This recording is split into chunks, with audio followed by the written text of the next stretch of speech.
જય શ્રી રામ અને જય દ્વારકાધીશ મારા વાલા મિત્રો, શ્રીરામ લાઇટના ન્યૂ વિડીયોમાં આજે આપનું સ્વાગત છે। આજે અમે તમારા માટે હેંગિંગ લાઇટ લઈને આવી ગયા છીએ। આ હેંગિંગ લાઇટમાં તમને બે ઓપ્શન મળશે। તમારે એને જો તમારી છતમાં ડાયરેક્ટ ફિક્સ લગાવવું હોય તો તમે એને તમારી છતમાં ડાયરેક્ટ ફિક્સ પણ લગાવી શકો છો, અને જો તમારી પાસે એટલી જગ્યા હોય અનુકૂળતા મુજબ તમારી, તો તમે એને હેંગિંગ પણ કરી શકો છો। એમાં તમને બે ઓપ્શન જોવા મળશે। અને હા મિત્રો, જો તમારે અમારી આવી જ અવનવી પ્રોડક્ટની માહિતી જોતી હોય તો ઇન્સ્ટાગ્રામમાં મારું પેજ છે શ્રીરામ લાઇટ જામનગર, યુટ્યુબમાં અમારી ચેનલ છે શ્રીરામ લાઇટ જામનગર, અને વોટ્સઅપમાં પણ અમારું ગ્રુપ છે જેમની લિંક મેં અમારા ઇન્સ્ટા પેજમાં આપેલી છે, અથવા તો નીચે આપેલા નંબર પર તમે હાઈનો મેસેજ કરશો તો હું તમને અમારા વોટ્સઅપ ગ્રુપની લિંક પણ મોકલી આપીશ।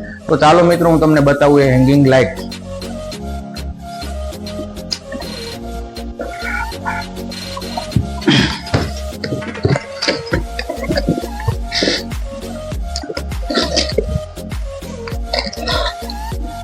આ હેંગિંગ લાઇટ રોઝ ગોલ્ડ કલરમાં જોવા મળશે, અને આમાં 6 હેંગિંગ આપેલા છે, જેમાં નીચે અહીંયા હજી ગ્લાસ લાગશે। ત્યારબાદ હું તમને બધું બતાવીશ કે અમે આનું કઈ રીતે ફિટિંગ કરીએ છીએ, અને આખું કમ્પ્લીટ થશે ત્યાં સુધી હું તમને બતાવીશ। જોઈ લો, જે આનો સામાન આમાં અંદર પડ્યો છે, જે બધું અમે લગાવી અને તમને બતાવશું।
તમે જોઈ શકો છો કે હેંગિંગ લાઇટ અત્યારે રેડી થઈ ગઈ છે, અને આમાં 3 ઓપ્શન આવે છે લાઇટિંગ કલરમાં: વ્હાઇટ, વાર્મ વ્હાઇટ અને નેચરલ વ્હાઇટ। અને હા ફ્રેન્ડ, જેને અમને ઇન્સ્ટામાં ફોલો કર્યા છે, યુટ્યુબમાં અમારી ચેનલ સબસ્ક્રાઇબ કરી છે, એને શ્રીરામ લાઇટ તરફથી એક્સ્ટ્રા ડિસ્કાઉન્ટ આપવામાં આવશે। જય શ્રી રામ, જય દ્વારકાધીશ વાલા મિત્રો।